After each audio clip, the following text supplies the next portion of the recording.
ऐसी की थी पाजी जी कि कोई भाई है और उसको मेडिकली प्रॉब्लम है, उसकी वाइफ में भी ये दिक्कत है।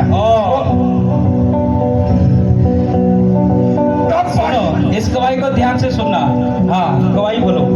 तब पाजी जी आपने वर्ड दिए थे कि अगर कोई उनका रिश्तेदार है वो शर्माए ना, आगे आए, तो परमेश्वर उनके जीवन में काम करने जा रहा है। तब इनकी मम्मी बाहर निकल के आए थे पास्टर जी, जो इनकी गवाही है। इनके मम्मी आए हैं? मम्मी आए आज आएगी। हाँ, बोलो बोलो। तब पास्टर जी की मम्मी ने बोला था कि मेरे बेटे की शादी को 6 साल हो चुके हैं। क्या कमी थी बॉडी में? खुलकर बोल, क्या कमी थी? उनके जो शुक्राणु थे वो नील थे। नील थे शुक्राणु? हाँ जी। हाँ। और जो इनकी भाभी थी उनको थायराइड था, जिनकी वजह से वो बच्चा कंसीव भी नहीं कर पा रहे थे। ये 2 चीज मेन है। इस गवाही को ध्यान से सुनना। अगर एक व्यक्ति के शुक्राणु बिल्कुल नील है, कुछ नहीं हो सकता। अगर एक बहन को थायराइड है, गर्भ कभी फलवंत नहीं होता। ये 2 चीजें मेन रहती है, थायराइड और जेंट्स पे अगर शुक्राणु नील है तो कुछ नहीं। हाँ, इस बहन की तरफ माइक करो। कितने टाइम से आपके भाई की मैरिज, कितने टाइम हो गया था? 6 साल हो गए थे। 6 साल मैरिज के हो गए थे। अब बहना आप अपनी गवाही खुलकर दो। आप थोड़ा खुलकर दे पाओगे? क्या था उनके साथ, थोड़ा खुलकर बताओ। पास्टर जी 6 साल से तो सभी उनको टोंट भी मारते थे कि अभी तक बच्चा नहीं है। मेरा भाई रास्ते में गाल भी जाता था उसके। ऊपर खड़ा करो इस बहन को, इसका फेस ताकि दिखाई दे। सुनने इस गवाही को। मैंने क्या बोला? अगर तुम गवाही भी सुनते हो विश्वास के साथ, वो अभिषेक तुम्हें भी टच करता है गवाही के साथ साथ ही, और तुम्हें, तुम्हारे अंदर वो अभिषेक एंटर होता है उसी टाइम की। मेरे जीवन में भी एक गवाही है। हाँ, पास्टर जी सभी उसको ताने मारते थे कि अभी तक तेरे को बच्चा नहीं है। यहाँ तक कि उसका सगा भाई भी उसको ताने मारता था। मेरा छोटा भाई क्या कहता था सगा भाई भी? कहता था अब तक तेरे कोई बच्चा नहीं होया, ऐसे वो बोलता था उसको। 6 साल से? हाँ जी। हाँ। तो उसके काफी, जब उसको सारे बोलते थे वो रोता था घर में आके कि भी मम्मी सभी को बच्चे हैं, मेरे को नहीं हो रहे हैं। तो मम्मी कहती थी कोई नहीं, परमेश्वर सब कुछ करेगा। तो और विश्वास में कितने साल से तुम? मैं तो पास्टर जी 4 साल हो गए। और मम्मी? मम्मी तो भी 1-1.5 साल ही होया है। 1-1.5 साल से? हाँ जी। और भाई अभी विश्वास में ही नहीं है? नहीं, वो तो विरोध करते। ये चीज बड़ी है। अभी मैं आपको गवाही का बताऊंगा क्या। हाँ, फिर क्या कहते थे वो?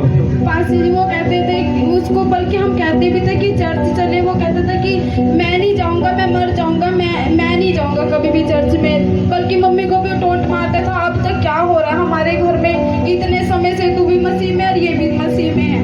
टोंट मारते थे कि क्या हो रहा है, अब तक कुछ हुआ नहीं। और जब आपके भाई ने टेस्ट कराया था तो शुक्राणु नील थे बिल्कुल? हाँ जी। जब पता चला तो काफी से शर्मिंदगी हुई। बाहर और जब उसे पता लगा पूरी तरह से शुक्राणु नील है तो क्या उसकी लाइफ पर इफेक्ट पड़ा था? वो घर में रोता था और बाहर भी, और भी टेंशन में नशे करने लगा। पहले नहीं था? नहीं, पहले कम था पर उस वक्त ज्यादा हो गए थे फिर नशे। जब उसे पता लगा कि शुक्राणु नील है, अब कुछ नहीं हो सकता, हाँ जी। पूरी लाइफ ऐसे ही रहना पड़ेगा, हाँ जी। और वो नशों में चला गया ज्यादा। हाँ जी। और क्या इफेक्ट पड़ा परिवार में? परिवार में यही पड़ा कि भाभी को भी कई बार था भाई टोंट मार देता था, और कई बार घर के भी मार दिया करते थे। क्या कहते थे? खुलकर बता। मेरी बहन शर्मिंदगी तब थी, अब नहीं है। खुलकर बता क्या ये था? बोलते थे कि सभी को बच्चे हो रहे हैं। उनकी खुद से पसंद की शादी थी तो गली में भी थी तो सही बोलते थे सभी की हो रही है, इनके भी बच्चे हैं, पर लेकिन हमारी वाली की क्यों नहीं बच्चे हो रही? फिर मेरे पापा भी टोंट मार दिया करता था। देखो कितनी बड़ी बात थी। हाँ, और फिर क्या? अब कल ही उन्होंने सुनो क्या लिखा इनकी गवाही में आगे। आपकी मम्मी चर्च आए थे? हाँ जी। किस यहाँ कितने टाइम से जुड़े थे आपकी मम्मी? मम्मी को तो सिर्फ 4-5 महीने ही हुए हैं। यहाँ पे जुड़े? हाँ जी। सिर्फ 4-5 महीने से? हाँ। और क्या भविष्यवाणी हुई थी? पास्टर जी आपने बोला था कि कोई भाई है और उसकी बॉडी में शुक्राणु की कमी है, अब वो ना शर्माए तो आगे। तो मेरी मम्मी आगे आए थे। मेरी ये प्रोफेसी अभी भी आंखों में है। जब ये बोला ना कि इनके भाई को, मुझे याद है कि वो प्रोफेसी कब हुआ था। वो मेरी आंखों में अभी भी है। मैं देख सकता हूँ उसको आंखों में कि यहाँ आपके मम्मी आए थे। हाँ जी। और मुझे जहां तक शायद लग रहा है कि उन्होंने शायद कुछ पिंक कलर, थोड़ा जैसा ये पर्दा, ऐसे कलर का सूट या कुछ ऐसा कलर था उस जब डाला था उन्होंने। हाँ जी, गाजरी कलर। हाँ, गाजरी कलर, ऐसा ही जैसा ये पर्दा आप देख रहे हाँ जी, हाँ हो। जी। उसी टाइम ये प्रोफेसी हुई थी। हाँ जी। मैं वो दर्शन को देख रहा हूँ अभी आपको। मुझे जब मैं क्या कर रहा हूँ, और आज नहीं, कब हुई थी प्रोफेसी? 21 जुलाई को। जुलाई। अभी क्या लग रहा है? सितंबर। कितने मंथ हो गए हैं? 1.5 महीना हो चुका है। 1.5 महीने के बाद जब परमेश्वर ने मुझे बोला था, पहले मैं सिर्फ ऐसे ही बोला था कि किसी की बॉडी में कमी है, ऐसे बोल दिया। परमेश्वर मुझे खुलकर बोल चुका था कि उसके शुक्राणु नील हो चुके हैं, लेकिन जब मैं सिर्फ इशारा कर रहा था कि खुलकर नहीं बोला, परमेश्वर ने मुझे बोला खुलकर बोल इसको जो मैं कह रहा हूँ। तो मैंने बोला उसी टाइम कि किसी के शुक्राणु कम हो चुके हैं। और आपकी मम्मी बाहर आए थे निकल कर? हाँ जी। क्या बोला था आपकी मम्मी ने, क्या प्रोफेसी हुई थी आपकी मम्मी के लिए? तब आपने बोला था कि भी परमेश्वर, मैं आप के घर में एक बच्चे को देख रहा हूँ और बेटा है। सुनो, ये बोला था कि शुक्राणु। हाँ जी। खुशखबरी थोड़ी थोड़ी बांटते हैं। Hallelujah, hallelujah. ये बोला था कि शुक्राणु नहीं है। हाँ? और ये भविष्यवाणी थी कि मैं आपके घर में जो बहन बोल चुके हैं, और मैंने वो खुली आंख से देखा था जब वो बहन यहाँ खड़ी थी। ठीक, मैं कह रहा हूँ वो प्रोफेसी मुझे आज भी वो मेरी आंख में है। और 6 साल से दवाइयाँ खाई उन्होंने शुक्राणु के लिए। हाँ जी, दवाइयाँ अभी से स्टार्ट करी थी, 1 साल हो गया था, और भी बॉडी में दिक्कत स्टार्ट हो गई थी। दवाइयों से और दिक्कत स्टार्ट हो हाँ गई? जी, बहुत ज्यादा दिक्कत स्टार्ट हो गई थी। भाभी कई बार चक्कर खा के गिर जाते थे दवाइयाँ के कारण। प्रॉब्लम बढ़ी थी। प्रॉब्लम हो चुकी थी बहुत। हाँ, और भी कर दी थी उन्होंने। जब ये भविष्यवाणी हुआ उसके बाद क्या हुआ? तो पासी जी मम्मी ने घर जाके बताया तो मम्मी ने विश्वास किया। हाँ, मम्मी ने बोला आपके भाई को जो विश्वास नहीं करता था। हाँ जी, हाँ, आज भी बताया। कल वो रोने लग गया जब उसको बताया। सुनो, हाँ बहन खुल के बता। जब आपकी मम्मी यहाँ से सुनना इस गवाही को, खड़े हो जाओ सब जो नीचे बैठे हैं। शरीर भला चंगा तो खड़े हो जाओ प्रभु की महिमा के लिए। और राजाओं का राजा हमारे बीच में है, उसका आदर करो। अगर शरीर बीमार है तो बैठ जाओ, कोई नो टेंशन। भला चंगा तो खुदा की महिमा देखो किस लेवल पर परमेश्वर ले रहा है। तो आप जब भविष्यवाणी हुई यहाँ पर आपकी मम्मी के लिए, आपकी मम्मी ने आपके भाई को घर जाकर बताया? हाँ जी, उसके क्या शब्द थे जब बताया भविष्यवाणी हुई है? बस वो खुश हो के कुछ नहीं बोलता वो। और कल भी जब उसने विश्वास कर लिया था कि मम्मी ने बोला कि आज चर्च में गए थे, ये प्रभु के दास ने बोला कि ऐसा आत्मा चिल्ला रहा है, और उसने विश्वास किया उस बात पर। और फिर क्या हुआ उसके बाद? भाभी ने भी विश्वास किया और भाभी तब से प्रार्थना। और भाभी वो शायद मैं आपके बर्थडे के लिए गया था, वो आपकी भाभी आए थे, वो थे? हाँ जी, आपने ले हैंड भी किया था। वो आपके भाभी वही थे, और इसीलिए आए थे कि प्रार्थना हो जाएगी कि मुझे बच्चे की आशीष मिल जाए। वो क्या प्रेयर थी उस दिन आपके घर में? प्रेयर मेरे बेटे के बर्थडे की।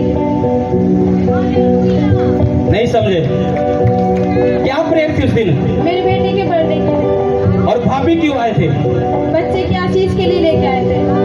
कुछ तो खास था, और एक विश्वास था कि आज जाएंगे तो खुदा के दास ने जब, और तब तक कुछ नहीं था, नहीं कुछ, सिर्फ भविष्यवाणी हुई थी, कुछ नहीं था। भाभी भी फिर विश्वास में आई, उस प्रार्थना में सुना, और वो बैठे थे, और उसके ऊपर मैं जाते ले हैंड करके गया। मैं जा ही रहा था, वो रास्ते में मैं उसके ऊपर, मुझे आत्मा ने गाइड कर दिया था कि यही इनकी भाभी है जिसपे बच्चे नहीं है, और मैं जाते हुए उस पर ले हैंड करके गया था। और फिर क्या हुआ?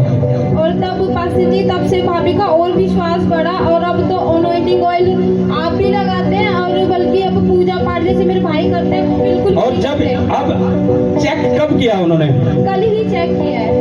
आपको क्या फोन आया था? सुबह फोन आया है मेरे को। कब आया फोन? आज सुबह। क्या बोला? तो मम्मी कह रहे हैं मेरे को बड़ी खुशखबरी देनी है। मैंने कहा क्या बोल रहे हैं? कह रहे कि भी कल चेक किया था तो भाभी प्रेग्नेंट है। कल चेक किया था आपके मम्मी कह रहे थे? हाँ जी। और बोला कि आपकी भाभी प्रेग्नेंट है। हाँ जी। सुनो, अब सुनना, मैंने एक बात बताई थी, एक लेडीज का यूट्रस ही निकल गया था, बच्चे होने की उम्मीद ही नहीं थी। परमेश्वर के में आई, पश्चाताप कर लिया, पाप के कारण वो यूट्रस निकला था उसका। परमेश्वर में पश्चाताप कर लिया उसने। पश्चाताप करने के बाद परमेश्वर में बढ़ने लगी, और एक परमेश्वर के दास के साथ उसकी शादी होगी। और परमेश्वर के दास को पता था इसको यूट्रस नहीं है, कोई संतान नहीं होगी, लेकिन परमेश्वर ने अपने दास को बोला कि इसी से तुझे शादी करनी। और उस दास ने उससे शादी कर ली।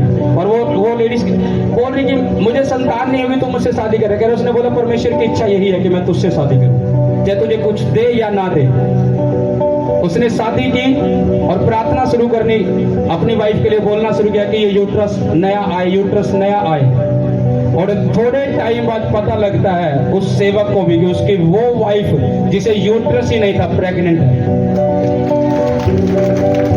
और परमेश्वर उसे संतान की आशीष दी। सोचो, जिसमें यूट्रस नहीं था, जब वहां संतान की आशीष। नील शुक्राणु, कुछ नहीं हो सकता नील में, कुछ नहीं हो सकता। कर लेना स्टडी इसके ऊपर। जब नील शुक्राणु, वो कुछ नहीं हो सकता। बंदा उम्मीद छोड़ चुका है कि अब कुछ नहीं होगा। एक रह गया है, रहा नहीं, नंबर लगा है। शुक्राणु नील है, कुछ नहीं हो सकता, रहा नहीं, नंबर लगा आज। खुदा नॉर्मल भी कर रहे, भविष्यवाणी हुई, रिसीव करके गए।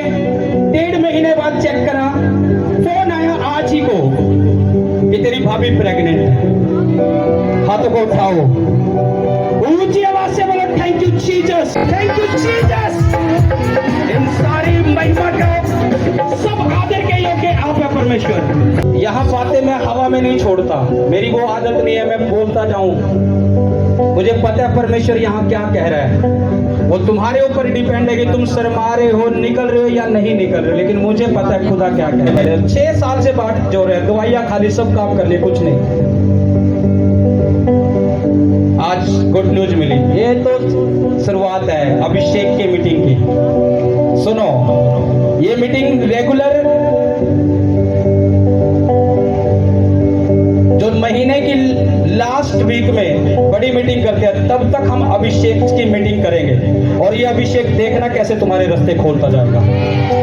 मिस न करना।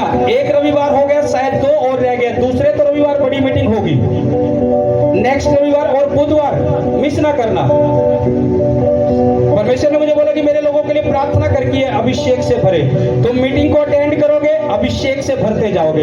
तुम अभिषेक से भरते जाओगे, बंद पड़े रास्ते देखना कैसे खुलेगा। अभी लोगों को क्या कहना चाहोगे बहन? पास्टर जी, मैं यही कहना चाहूंगी कि परमेश्वर के मार्गों पे चलते रहो। जैसा उसका कलाम कहता है वैसे तुम उसको फॉलो करते रहो। खुदा तुम्हारे हर एक जुए को, हर एक बंधन को तोड़ने की सामर्थ्य रखता है, क्योंकि वो जिंदा है। भाई रोने लगा था आज गवाही सुन के। हाँ जी, कल जब उसको पता चला वो बहुत रोया मम्मी के गले लग के। ये खुशी के आंसू थे। जिसने उम्मीद छोड़ दी, क्या वो प्रभु को भूल जाएगा? आज नहीं तो कल याद जरूर करेगा। जब उसकी गोद में बच्चा भी होगा, वो देखेगा तो उसे यीशु याद आएगा। उस बच्चे को जब गोद में देखेगा भी ना, वो उसे यीशु याद आएगा। सिर्फ उस बच्चे को देखकर उसे पता लगेगा कि यीशु ने ही दिया और कुछ नहीं। गवाही ऐसी खुदा देता है कि देखकर परमेश्वर याद आता है कि खुदा तू ही है जो कर सकता है। क्या भूल जाएगा इनका भाई? भूल जाएगा? उस बच्चे को देखेगा कि उसको यीशु याद आएगा। मैं बोल रहा हूं यहाँ पर खुदा की हजूरी में, वो याद करेगा परमेश्वर ने क्या काम किया है। ऊंची आवाज से बोलो हालेलुया।